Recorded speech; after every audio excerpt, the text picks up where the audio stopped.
can't buy. It resides between my eyes. Walked through the fire, came out better on the other side. See, life's like a beach if you find the sand. And right now, I feel like 100 grand. You are listening to Inspired Insider with your host, Dr. Jeremy Wise. Dr. Jeremy Weiss here, founder of InspiredInsider.com, where I talk with inspirational entrepreneurs like the founders of P90X, Atari, many more, how they overcome big challenges in life and business. This is part of the e-commerce mastery series where top sellers and experts teach you what really works to boost your business. Our sponsor today is Rise25.com, which helps service professionals, doctors, lawyers, accountants, coaches create additional revenue streams, stop trading time for dollars. They hold you accountable to achieve your biggest goals with a step-by-step roadmap. Check out rise25.com. It's run by myself, co-founder John Corcoran, and it's application only. I am very excited to introduce Marc Werner. He's a founder of Nature's Sleep and Ghostbed.com. He founded the company in 2001 and grew it to over 11 factory and warehouse locations worldwide in the US, Brazil, and Spain. They've sold millions of mattresses and offer a 20-year warranty. And he learned the value of maintaining the high-quality products from his family of inventors and innovators in the ladder business. And I just found out talking to him that we are actually distant cousins by marriage. We're related. So, Marc, thanks for joining me. A pleasure to be here. Not many people I can say that I randomly find out we're actually relatives. So. It's a small world. They never burn bridges and always be a polite person. Right. I want you to start off, talk about, you come from multiple generations of inventors and innovators. What did you see firsthand from your family in the ladder business? Well, my ancestors, my grandpa, his siblings started the Werner Company at the turn of the century. Yeah. And they were just hungry guys with no money, and their mission statement was just to kind of make dinner money. Right. It was very simple. It was nothing too sophisticated. My grandfather was a lieutenant colonel in both World War I and II. And they started the Werner Company. It's a great family story. It's a great business American story. And he really bought some surplus goods from the military and converted it to some binding for area rugs, because back in the old days, they didn't have wall-to-wall carpetings. They just had area rugs, and their area rugs would fray. Right. So bought, like the Army guys in World War I wore bloomers. Mm-hmm. So around the calf muscle of the pants, there was like a Boy Scout belt type material, about an inch high, and it was khaki green. Okay. So he always had a humongous surplus of everything. So he said, hey, I'll buy that, I'll dye it beige, and I'll sell it as his idea, his innovation was I'll sell it as a binding around this area rug that was fraying. And then I'll sell, thimbles and needles and thread, and then all the floors were wood, so he would get some wax, and he had some Werner wax that when he was in World War I over in Europe, came across some wax suppliers, and just a young guy just trying to make dinner money for a big family. Their father had left, so he was without a dad. Wow. There were, I think, 11 brothers and sisters. Holy cow. Yeah, so it was, it's a survival story. And that just evolved, but he was very principled in terms of just always operating with integrity and quality, and a military-type mind, just a very high-quality, dignified person. And, his motto was always that profits follow quality. It might not be that week or that month or that year, but if you do the right thing, you will be rewarded, either economically or, spiritually, in a good way. It's a long-term approach. A long-term play, absolutely. Yeah. So as time went on, Werner ended up inventing the aluminum ladder. And my dad's generation invented that and pioneered that. First the aluminum ladder, and then then they invented the fiberglass ladder. Yeah. And so I grew up in that environment, worked there for a long time, loved it, had a large family, everyone was active in the business. And when you make a ladder, it's really a safety product. Yeah. So there's zero tolerance for anything being wrong. If something missteps or they fall or breaks, it's life or death. It's life or death. Yeah. So there's zero tolerance. So everything we did had to be perfect to the fifth decimal. Right. So every rivet had to be right. Every aluminum batch that we cast had to be right. Had to run tests on everything 24/7. So we were just always oriented to quality, quality, quality. Mm-hmm. So I always learned about quality from the time I was born, all through the years, Right. and about then, running all these factories, because Right. Werner was the largest ladder company in the world, That's with wild. 85% market share. So we started with nothing and we ended up as the largest guy. And it took a long time to get there, but Werner is the brand for all kinds of ladders. And then we made all kinds of products, OEM products that go into automotive, and we make heat sinks that went to car alternators and radios and switches, and you name it. We made sailboat masts. We made the garage door track when you open your garage door, and the garage opens and there's a track there. We make doors and windows, curtain wall. Mm-hmm. There's thousands of applications. The rim for bicycles, for the fancy bicycles, that's an aluminum extrusion. So all kinds of things. Mm-hmm. So I was always trained in quality and service. And then we sold the business almost 20 years ago this year. And I loved it. I just loved the factories. I loved the people. We had a lot of unions, but we got along just great with everybody. We loved it when there were 3 generations of factory workers, grandfather. Yeah, that's rewarding. Yeah. Yeah, it's great. And it was just a very good thing. And even during the recessionary times throughout the years, we liked to keep everyone employed. We'd rather take it in the shorts ourselves, but keep everyone employed during the hard times. And we worked really hard to do that, because there's always economic cycles, and it's out of your control. Yeah. When the 73 gas crisis came and we had the recession, we kept everyone going. And so we always had a great relationship, and we had a great family business. We loved having family business because it's a great binder to keep everyone together in the family. And you still had to be qualified to work for the family business, but it's a great way to keep everyone together and get-togethers and stuff like that. Was that a tough decision to end up selling?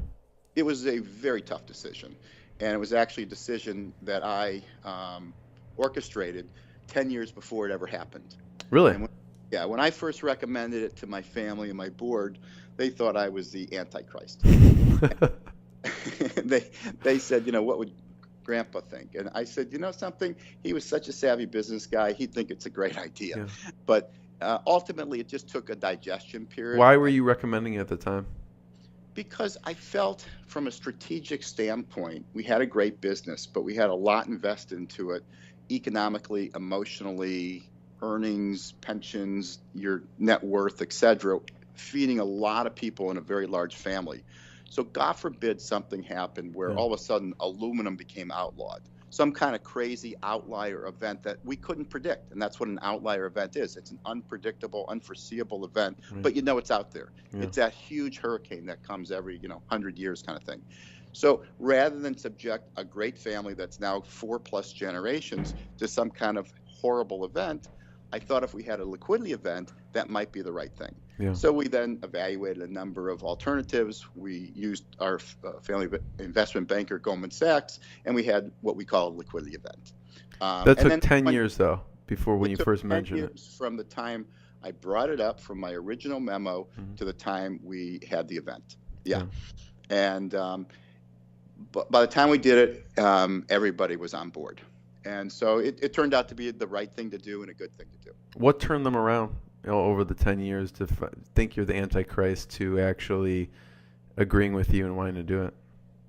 I think in most situations in life, time's a great healer. And times also gives people an opportunity to better evaluate it and see some of the perils of a business, some of the pluses and the minuses of different kinds of decisions. And we got older, and grandkids and 4th generation and 5th generation started coming around. So people's look at situations differently, and so it's just an evolutionary thing, not unusual at all. I think over time there's often a lot of acceptance of things that might be unacceptable at the beginning of the idea that become acceptable and the norm. And I think we see it in our society today with different things that are becoming just very acceptable, and the younger generation just doesn't think twice about things that would have been very controversial 20 years ago. Right. I don't think life and business is all that far apart in human behavior. Yeah, you cut your teeth in that business. What were some of the challenges that you faced in that business that you were now able to handle probably more with ease when you started Nature's Sleep? Well, it's great at the Werner Company because we were very well capitalized, and we had a huge infrastructure and lots of people and lots of everything, and we were the big brand. Yeah. So we were the big guy. When then I started Nature's Sleep, and I've started a lot of other businesses, so I've had a lot of experience. Yeah, I think I read you sold a company to Microsoft at some point. I co-founded a software company that we sold to Microsoft, and that was very exciting. I was the guy that really invented the digital bathroom scale back in Really? Yeah, in 1981, and then I sold that company. Women everywhere hate you. No, I'm just kidding.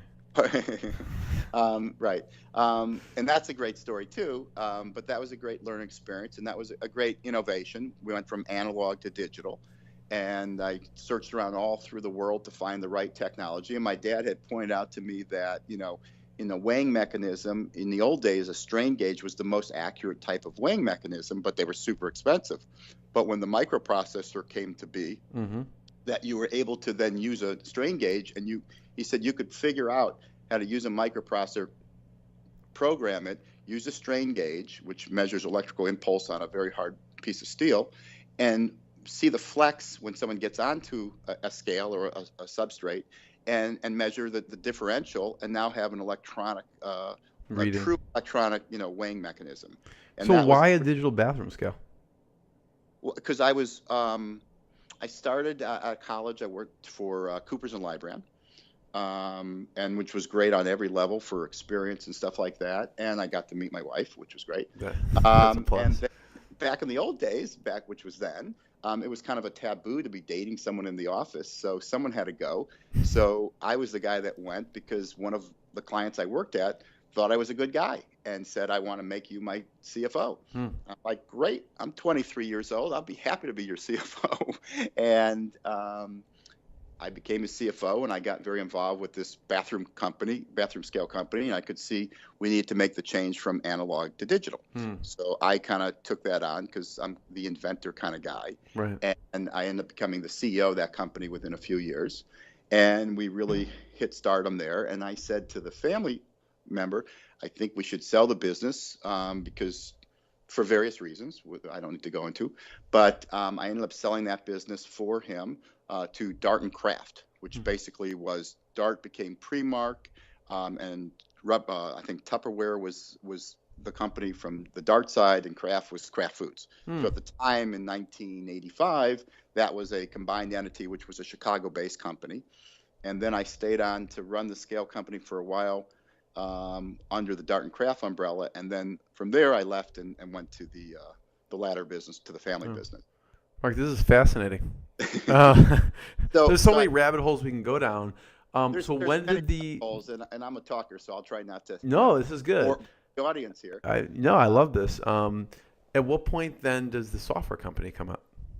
So during my tenure at Werner, we had a very large business, and we owned a lot of businesses, and we invested into a lot of businesses. Yeah. And I was one of the strategic guys that was looking at all kinds of opportunities all the time. And, I stumbled across this software company and invested into it. And so I wouldn't say I was the original founder. I would say I was a co-founder. Yeah. And I helped provide the strategic guidance and the business commercial sense. And I could see where we're going with this business. And it was a new kind of software rendering called design intelligence. So basically you could go from a Word What doc. year are we talking about? This is like pretty cutting edge. This is like 19. It was like pre-internet? Oh, yeah, it was pre-internet. Wow. Yeah. Just on the early, it was AOL dial-up. It was early 90s. Wow. And, so we wanted to be able, it was a publishing software. So Microsoft used to have a publishing software. Now it's, I think, obsolete. So we were kind of competing and taking that to the next generation. And one of the co-founders of the tech guys, the two tech guys were like the third and eighth employee from Microsoft. One of them was friends with Bill Gates growing up from kindergarten on. Jeez. So they were just, when I talk to these guys, smoke comes out of their ears. They're just so smart. They know exactly what's going on. They're so smart. It's scary. I never really understood what they were saying, other than I understood they were super smart and they knew exactly what the hell they were doing. And one guy kind of wrote like HTML, like the original code, and one guy wrote C++ at Microsoft or something. I mean, just really bright guys and fun to be around. Very. How did you even find this company? I mean, you're in the ladder business at the time. And by the way, they're in Seattle. I'm in Greenville, Pennsylvania. I'm in Youngstown, Ohio. I'm way apart. Just a mutual person just connected me with them. Okay. And I went up to meet them, and I was just enamored with the science of it, and I saw the potential. But as time went on, I could see also the competition. Right. So I just felt like, we're selling the software as part of the engine to HP, so it would render their printer to work more effectively, and to Computer Associates and other people. But all of a sudden, it was kind of being in the enterprise software business or the consumer software business, two distinct businesses. And I just didn't think we had the right play for that. So I thought the better thing was if we could just sell the whole business to someone like a Microsoft. That was the better play. So we were between selling it to either Computer Associates, HP, or Microsoft. Right. Any one of those guys was a win to me. And I was kind of hopeful that all the employees could stay on, because it was a pretty good group of people. And I think we had over 100 people at the time in Seattle. And so we did a great deal with Microsoft. They baked it into Office. First, they had the Microsoft Reader or something like that, but then they really took the core technology, baked into Office. This is a long time ago, so I don't know, where it is today, because things have so many times. It gets morphed, yeah. Right. I can't speak to today. I can just speak to back then. And everybody was happy and came out very well, and it was a very good experience. It's interesting, Mark, because you don't necessarily, the way it seems like it works is you don't think yourself as a business owner, but a lot of it is investor. And what's the criteria you have for investing? Because it sounds like as you started to grow and the Werner company grew, you were making a lot of different investments in companies too. That was just, when you are in a company like Werner, that's a very large, top of your game kind of industrial leader. Right. You're looking how to redeploy your capital. Right. You're looking, what other things can you put it into? Because, you're a big player in the ladder and market, but the market itself is only so big. Right. So if you're 85% of the market, you've only got another 15% to grow, plus just, organic growth, which is limited. Right. So you're looking for other opportunities to deploy your capital in, hardware items or other technologies and stuff like that. So we were always looking for different things to do that would make sense. Right. So we had different criteria. I have different criteria. When we sold the Werner company, the thing that I missed the most was being part of my family business. Right. The money was nice, but I'm a working guy. I don't like retirement. I retired for 10 seconds. I couldn't stand it. I like to work, and I like my kids to see their dad working. Because I think, to the extent you can, I think everyone should get up in the morning and try to work. If it's volunteer work, if it's for pay work. But, if you can do it, you should do it. Don't be lazy. Right. I preach that all the time. I don't give good marks for laziness. I give good marks for effort and trying. And so I really wanted my own family business from my family unit. I've had this neck and back problem forever from running and playing golf and, just my DNA and Mother Nature, etc. And I could never find the right mattress and pillow. And it sounds like you had 3 neck surgeries. I have 3 neck surgeries, right? I mean, the only guy that competes with that is, that I know of is Peyton Manning. Right. And I've never met him, but I would love to, share our stories. But yeah, that's been a really tough thing. And, it's had a great impact on my life as far as what I can do and can't do and how I, function and stuff like that. What was the first, second, and third? Talk a little bit about that, because that sounds pretty severe. So in 95, actually, in July 4th of 93, I woke up living in Youngstown, Ohio at the time. And I woke up, I couldn't move. And I had that stiff neck thing, and I could only look straight with my eyes. It was hideous. And obviously I had a ruptured disc, and that had gone into the nerve, and it was just inflamed. And you, a doctor of chiropractic, appreciate. Horrible, yeah. there's nothing I could do. And so I was so afraid of having surgery. The thought of someone cutting into your neck at the time, and there was really no internet to go research this stuff. I mean, you go to the library and look at some books, but anything you looked at was pretty scary. I talked to doctors, and everything I heard was scary. Just the thought of a neck surgery or a back surgery was so freakish. I just avoided it. And I'm a guy who doesn't even like to get a shot, at the doctor's office. So surgery is not exactly something that I'm going to be comfortable with. So from July of 93 until December of 95, I tried every trick: chiropractors, physical therapy, vitamins, organic foods, all the tricks. Nothing worked. Yeah, When you had a really ruptured disc. When it's broken, it's broken. Right. I just couldn't take it. I couldn't sleep. I was just literally in tears. And, a couple nights of not sleeping, you're just a miserable person. Yeah. And so, just a miserable person. So I had the first surgery in 95, December. It was a single discotomy, which I thought was a big deal. And then, so it's a little bit better. And then a few months later, it's really not better. And I go to a much better doctor. I went to a small hospital, small doctor where I was living, which probably wasn't the smartest idea. And then I went to a major institution in Pittsburgh, hour and change from my house. And I worked with, fortunately, Dr. James Kang, which is a very well-known neck surgery. I think he just retired, as a matter of fact. He had practiced under a very famous guy at Cleveland Clinic. And so I felt, in good hands with him. And he said, yeah, we can do a double discotomy. And I'm like, a double? I'd never heard of that. He goes, yeah, it's a new thing now. People are doing doubles, no problem. And so I two things I don't want to hear in the same sentence: a new thing and neck surgery. Yeah, right, right. And he was great bedside manner, and I'm like sitting there freaking out, like, oh my God, a double discotomy. Right. I just had this last one. I had to wear this neck brace for 3 months. This is not good. And he said, you have no choice. I'm like, okay. So it's just more disruption to the life. And so then I have a double discotomy. So now I've got all these rods and this metal titanium cage and all these titanium screws in my neck, and life changed. I could never run again. I mean, I used to run 10 miles a day. I couldn't run again. Jeez. I couldn't run. I played a little bit of golf. I went from being a +2 handicap, crazy golfer, to pretty much limited to no golf. And then the years went on, and then that was 96. And then in 2000, 2001, I'm looking at mattresses and pillows. I can't find anything, wasting money and time. And then decided, because I had such a strong polymer background, because my dad had invented the fiberglass ladder, I was kind of the lab rat. And all my science fair projects was always to do with fiberglass and polymers.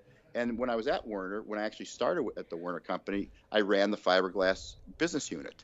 So I was very engaged with everything polymer, and I loved it. I just loved it. And I was in the trade groups and with all the vendors, and I worked in the factory, so I was very exposed to it. I mean, up to my ears with schmutz and stuff. Yeah, you grew up with it. I grew up with it. Yeah, no, I just loved it. So I was very familiar with that. So to me, going into the mattress business was no different than the ladder business, because in the ladder business, if you look at the materials, we went from a wood ladder to an aluminum ladder to a fiberglass ladder. Each technology got better than the prior, but you still got up to the higher shelf, right? You still had the same utility. With the mattresses, we went from, in the 1800s, from horsehair and cotton stuffed, type mattress, to then an inner spring mattress that was developed with springs, and then to the memory foam. And so it's kind of the same type of evolution, same functional thing. You're still sleeping on the mattress, still stepping up on the ladder. So I understood that, the material conversion. And I also understood well shipping big, bulky products, because they both are big, bulky products. A ladder is shipping air on a truck, and getting it home in your car is a pain in the ass. And the same thing with a mattress. Right, the logistics, right. So I was able to do some things different with Nature Sleep and Ghostbed. With Nature Sleep, I said, let's do things let's learn from the Werner Company experience, but take it to the next level. Right. So what I was trying to do was build a business plan and model for what I call the 21st century. Yeah. I didn't want to have all the unions. I didn't want to have all the factories. I wanted to be able to take advantage of all the excess capacity throughout the world. So I went right to FedEx and said, let's be partners. why do I need to reinvent the wheel for logistics when you've got a FedEx? Right. Got the credibility of working with FedEx. So I partnered with them, and then I found contract manufacturing facilities around the globe that I could, use my formulations and stuff to make the products that we designed in those factories. So I was kind of asset light as opposed to being very fixed cost intense. And that turned out to be the right play. And we also perceived the internet as being the big play, even back in the early 2000s, Right. that people would ultimately buy mattresses, pillows, and toppers online.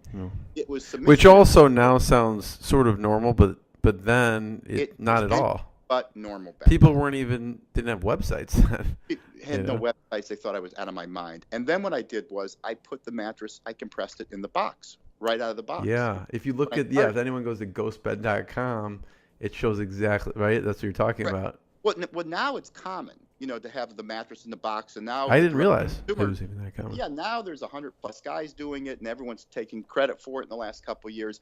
I started it 15 years ago because I was trying to handle the logistics for shipping it to customers, for warehousing it, all the economics. I was trying to avoid the ladder experience and try to pack it into this box. And it worked great.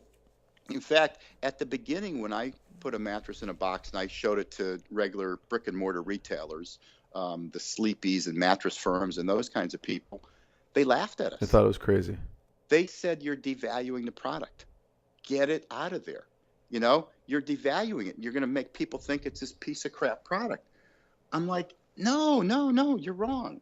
And they're like, you're wrong. I said, okay, we're probably both wrong, but at some point in the future, I think you'll realize that I'm less wrong. And eventually, now it's an accepted thing for the people that know about it. It's very efficient. And, it really changed the dynamics. So, that's kind of how I got started. So the Nature Sleep business started because of a personal situation and a lot of prior life experiences and commercial experiences. How long does it take you to formulate, like you said, because you're a very big product inventor person, to get the formulation you wanted? I'd like to say I read some stories from some of my competitors, and I listen to these long stories and how many people sometimes they have and how long it takes. And I don't get it, because kind of when you have the experience and you know what you're doing, it doesn't take that long. Mm-hmm. Okay. Now, if you ask me how to do brain surgery, I couldn't even start. Okay? I'm just saying, but like, where do you even start? To do stuff in my playground, I absolutely can crank on it. I developed the Ghost pillow, which is a patent pending pillow with this cool technology with phase change stuff. And I've made a lot of pillows. And I wanted to make a really, really great pillow for Ghostbed on the Ghostbed side. Right. And it took me a couple days. The whole thing. What do you do? What's your process? Do you cut open 100 pillows and No. What do you do? I look at all kinds of stuff, but I just know what I need it to feel like. So I know, for this gel memory foam, I know in order to get that feel, what the formulation needs to be. And I know it needs to be cool because people like cool pillows. So I helped develop this phase change, this new technology. And I knew that what kinds of fabrics are required to use, that you'll get the smooth feel and the coolness and the durability. And then on the packaging side, I know, I'm a big believer. I always say this. Anyone who knows me hears me say this all the time. Americans eat with their eyes. Right. And so if you make it appealing, you're ready one half the battle. Right. So when I package things or anything I do, I like it to be very attractive. Like in Nature Sleep or Ghostbed, I always have our brand on every one of my products. Yeah. Just like every Werner ladder has the blue oval Werner everywhere on the ladder. Right. It's branding, it's brand awareness, and all that kind of stuff. It's very, very important. You just buy a bunch of different materials and kind of lay out. I'm just trying to picture. That's probably why we don't have video, because you have these innovative cooling technologies behind you that you can't share with the public. Right, exactly. That plus, I got a lot of stuff just over the years. I'm 60 years old, so I got a lot of stuff between the years just from trial and error. I've been a mad scientist for a long time. How do you start selling that? So you have the infrastructure, you were able to sell the infrastructure based off of your expertise and kind of partnering with different companies, but you still have to sell the product. So then what do you do? I always believe, you have to have a great product. Yeah. And you have to be high quality, low cost. And you can, I can get doors open because I've got history with different national accounts or small accounts, et cetera. But it has to be a good product, and it has to last, because ultimately the consumer is the judge. And especially in the world we live in today, it's so real time, it's so transparent. The reviews are out there all the time. You live and die by what you're doing. So I've always erred on making a better product. And because it's really, for most companies, it's just not that much more expensive to do it right. I don't understand why other companies don't just invest more money in it so they make less money. Big deal. Make a great product that you can be proud of. Like I give this example all the time. I've been wearing Brooks Brothers shirts since I'm a little kid. I mean, the same kind of shirts, okay? In fact, the store over at Northbrook Court, that's the one I used to go to. Yeah. Right there, okay? And all they've done for the past 40 years is make the damn shirt cheaper and cheaper quality-wise and more expensive price-wise. Okay? I want the shirt they used to make 30 years ago. Okay. Just bring me back that shirt, okay? I'll pay whatever you want to get for it now to make your margin. I'm good with that. Just bring back that shirt. I keep hunting for that shirt, and I can't find it, and they keep changing it and changing it. And that's the way it is with so many products. They just keep taking cost out because they're trying to make margin all the time. So much pressure to make the margins and make the numbers. I said, I can control my own destiny. This is my company, Nature Sleep Ghostbed. I'm putting the quality in. And the response has been phenomenal. People understand quality, they respect product quality, they appreciate it, and they respect good value. And the beauty of controlling your own destiny and not being a public company and not being so accountable to other people is that you can do that. And it wins. Quality always wins. It always wins. Sure, you could probably make more money if you cut corners in the short term and do things like that. I don't want to do that. I'm about quality. And just like my Werner name is on endless amounts of products around the globe, I am not harming my name, my family name. I've got my kids that work here, my grandson. I've got a grandson now. Congratulations. Thank you. I look forward to my kids and my other coworkers and their kids or whatever being part of this and being proud of it. Yeah. I mean, quality is huge to spread the word. How did you initially get in front of people? What were some of the methods you did to, get that initial buzz and so people started spreading it? A lot of missionary work, just knocking out a lot of doors and calling a lot of people and getting the door slammed and being the new guy. And, it just doesn't happen overnight. Yeah, no, 100%. It doesn't happen overnight. So, I started the Nature Sleep thing 15 plus years ago and knocked on a lot of doors, got, disappointed many times, but you just can't give up. You just have to keep doing it and putting up with the crap and just keep doing it. That's all you can do. Okay. And just keep the hard work. And you can't get too disenfranchised. You have to keep going and going. And on the Ghostbed side, which is our direct-to-consumer side. So that other side, the Nature Sleep, is more go to the different mattress stores or companies, or the stores. That's either a .com, an Amazon.com or Costco.com or Costco retail, or a retail store where it's a brick and mortar. That's what Nature Sleep does. Mattresses, pillows, toppers, dog beds, memory foam slippers, etc. All kinds of different variations, etc. that you could buy physical brick and mortar or on their respective online stores. Right. Ghostbed is my sister company where that's my what's called direct to consumer, the new direct to consumer space. And that's different because now I can directly interact with the customer. I can advertise and I can engage with the end customer and have a one-on-one relationship that I've never had that before because I've always gone through wholesale distribution. Right. In the ladders, we sold Home Depot. They sold the customer. I didn't know the customer.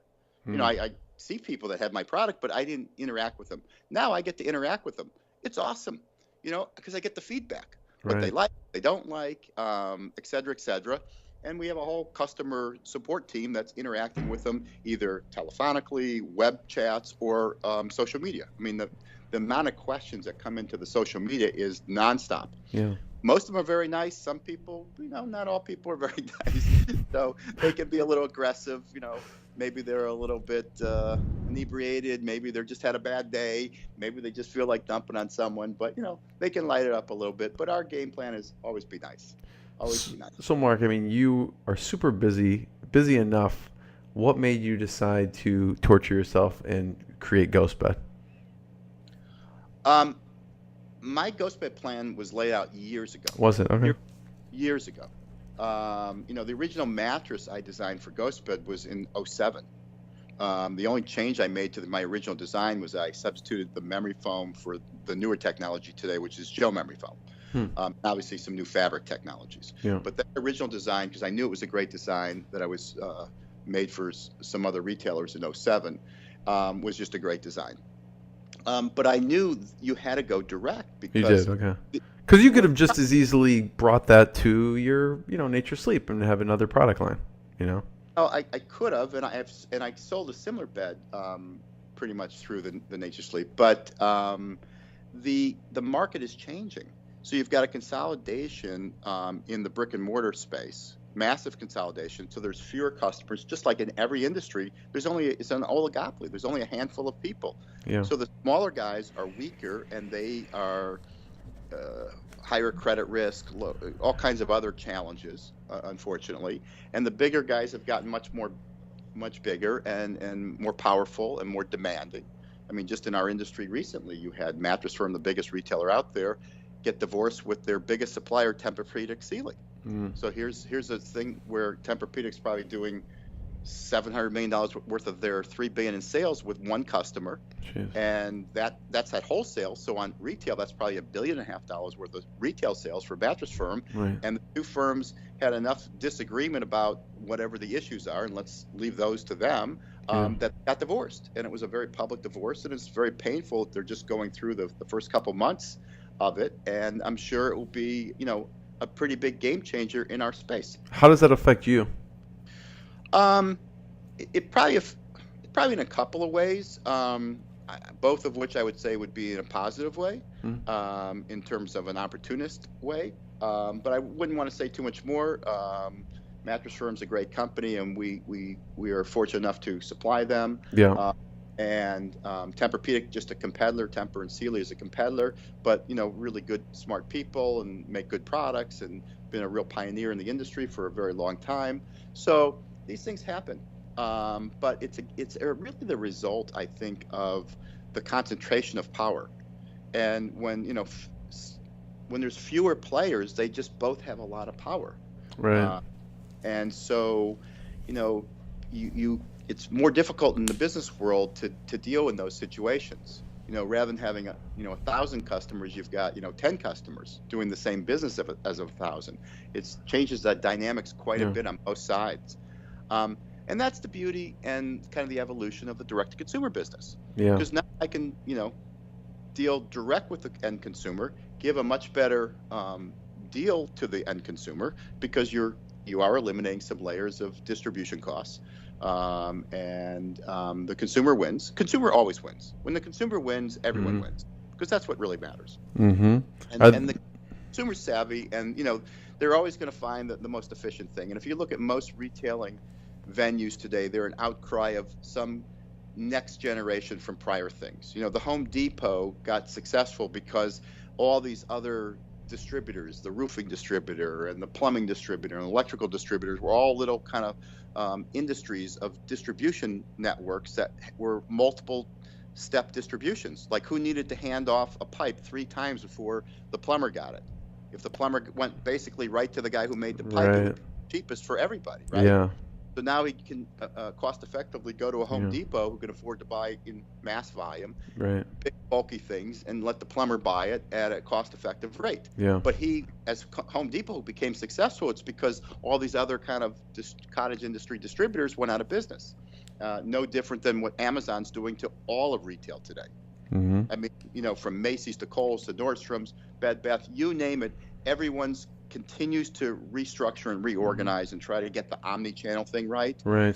It's gonna be a hell of a challenge. And as soon as they're done with this restructuring, a year from now, they'll have the next restructuring. It'll be more stores and more people laid off because the Amazon effect is monstrous. I mean, people need to understand, embrace Amazon. They're a phenomenal company, and it's just an easy shopping experience. They made it really easy, and they spent a long time building out an incredible, network on all fronts. It's the most powerful, startup of all times, and but it's a real threat to majority of retailers. Like brick and mortar, yeah. Yeah, it's a real threat. Where can people buy Ghostbed? Obviously, they can go to ghostbed.com.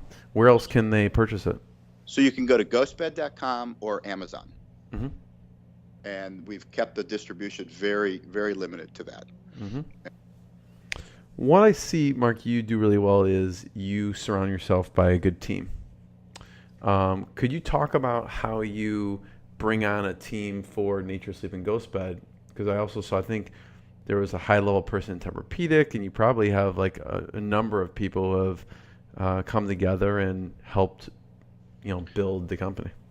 We have hired people slowly, and we've tried to find people that kind of share our kind of work ethic and core values. I like a safe environment. I like people to be treated well. I don't like a pressure cooker. I'm a workaholic. I don't expect people to do what I do. I'm 60 years old. I get home at 10 o'clock at night. I mean, it's kind of crazy. Right.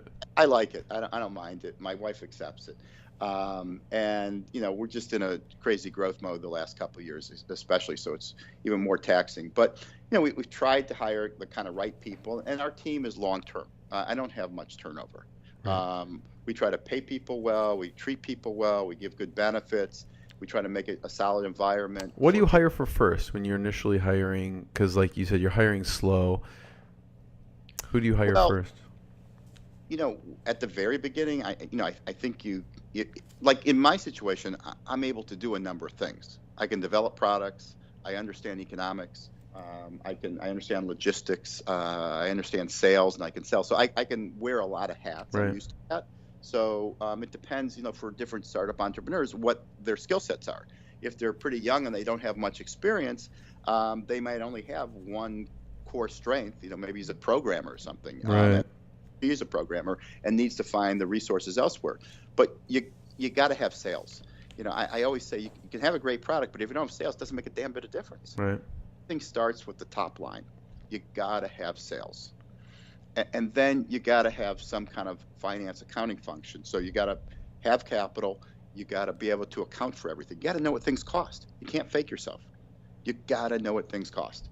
And you can't bullshit yourself whatsoever. And so you need someone that can help you and be very honest in that role. And then, especially on the digital side, this is a marketing game. You've got to have the digital marketing strength. You've got to have the marketing strength. You got to have an operations person that really understands the core issues, the product, the purchasing of the product, the contracting of the product, the quality of the product, et cetera, and you bring that together, and then the customer experience people and that team and processing of orders. I always say here we're kind of a transaction factory. In the old days, we used to get orders from big accounts, and you'd ship truckloads. 10 truckloads of ladders for this guy. One order, 10 truckloads. Now, each truckload's, 400 orders. So now you get 4,000 orders instead of one order. So now you got to process 4,000 orders. Yeah. And logistics. Make sure everything's entered properly and the right item gets shipped to the right person at the right time. And the tracking number gets to everybody. So it's a different kind of game today. Yeah. And you have to have the systems that set that up. You need the IT people. And then you need to kind of take advantage of these great software systems and cloud-based systems and the evolution of it, because it's really changed over the years. And I have watched it change from traditional accounting to the type of way we do accounting today. I mean, debits and credits haven't changed, but just the efficiency of the software to handle this kind of stuff. Mm-hmm. So when information comes in, you want to capture it once and explode it through your system, so you keep touching it and re-entering it. What kind of software do you use to run the e-commerce side of things? So at the Ghostbed, we use WordPress as the the software, which is very popular, and then we use WooCommerce, the shopping engine. For running our business, we're actually just transitioning to an upgraded system on April 1st, after a year of hard, conversion and training and research, to NetSuite, which is now part of Oracle. So we're going to a complete cloud-based, cutting-edge system with NetSuite, and we're very excited about that. Nice. And that will encompass it's what I call ERP. It'll be like inventory management type of stuff too? Or? Everything. Yeah. Order entry, inventory, financials, marketing. It's the everything system. And we did a lot of evaluations, and we decided that made the most sense for our circumstances. So we go live with that. Nice. And then everything's tied back to your mobile phone, so you have complete visibility of whatever you need, and it's great. And it's also it's a complete cloud system. So we're headquartered in South Florida, so we do occasionally get the hurricanes and lose power for a week or so. So that's it's a smart backup. Yeah, Mark, thank you so much for your time. This has been hugely valuable. I have one or two last questions for you. Everyone should check out naturessleep.com. I guess for this purpose, people should go more towards ghostbed.com, right? Yeah, so they should ghostbed.com and check out, you have a bunch of different products, pillows, beds. Anywhere else we should point people towards as far as the Ghostbed side?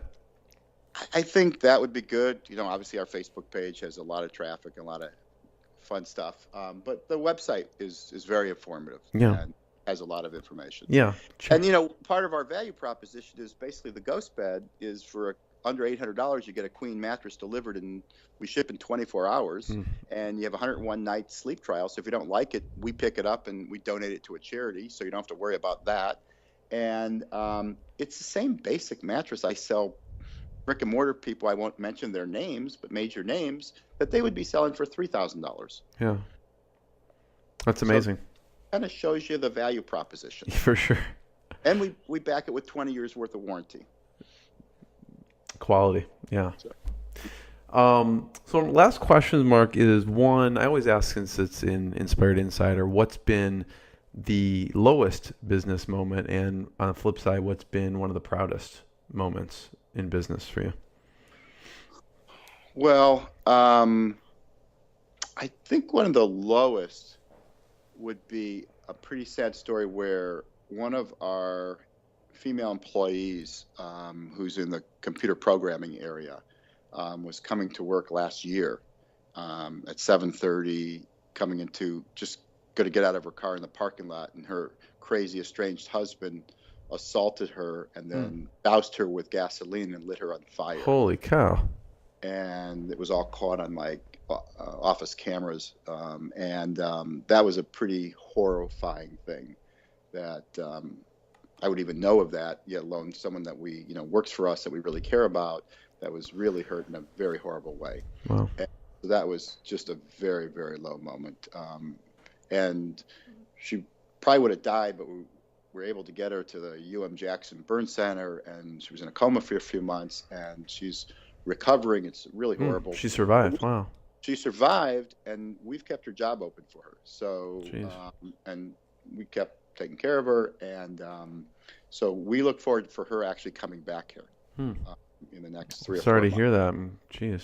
So that was a very, very sad moment for all of us. And as far as a high moment, I think a high moment for me, because I'm really into the family business stuff. So I'm really happy that my daughter, who's really important, and my wife works with us full time, works here.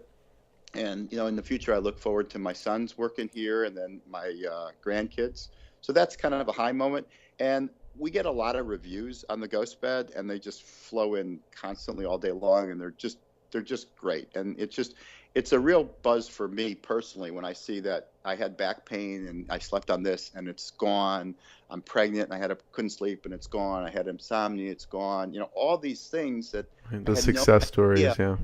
How positive it had an effect on people's lives, because sleep, I know, is so important. And when you just keep seeing these stories every day come in, that's a high point. That to me is a big win. Yeah.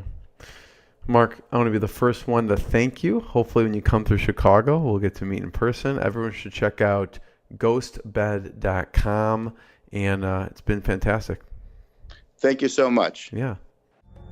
What I got, you can't buy. It resides between my eyes. Walked through the fire, came out better on the other side. See, life's like a beach if you find the sand. And right now, I feel like $100 grand.